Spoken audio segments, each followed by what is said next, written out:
Hello guys, welcome back to my channel. আমি ফুলের diary চ্যানেলে সবাইকে ওয়েলকাম। তো চলো আজকে ব্লগটা শুরু করা যাক।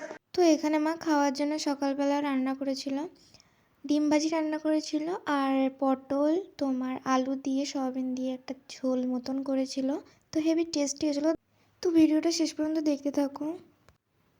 তো গাইস, দুপুরের মেনুতে ছিল সবার প্রিয় মাংস, আর ছিল বাগদা মাছের ঝাল, ছিল পটল দিয়ে পেঁয়াজ দিয়ে লঙ্কা দিয়ে ভাজা। তো দুপুরের লাঞ্চ করতে বসে গেছি গাইস। এত সুন্দর খাবার ছাড়া যায়? তো দেখো, এত সুন্দর রান্নাটা করেছিল মা, তো কি বলবো, আমি তো ভিডিওটা এডিটিং করতে গিয়ে তো জিভে জল চলে আসছে।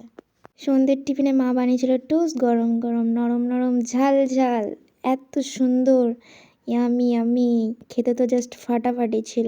দেখো, তোমরা শুধু দেখো। আচ্ছা, তোমাদের কি দেখে জিভে জল আসছে?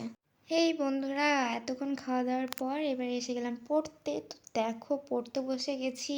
এইবার তোমরা একটু কমেন্টে জানাও তো যে আজকে খাওয়া দাওয়ার ভিডিওগুলো কেমন কি লাগলো না লাগলো। আর কমেন্টে অবশ্যই আমাকে জানাও। তোমরা না জানালে তো আমি ভালো বুঝতেই পারছি না যে তোমরা কি ভিডিও দেখতে পছন্দ করছো। তো হ্যালো গাইস, আজকে ব্লগটা এই পর্যন্ত। দেখা হবে আবার আগামীকাল। ততক্ষণ সকাল থাকবে, সুস্থ থাকবে, শরীরকে ভালো রাখার চেষ্টা করতে। চলো।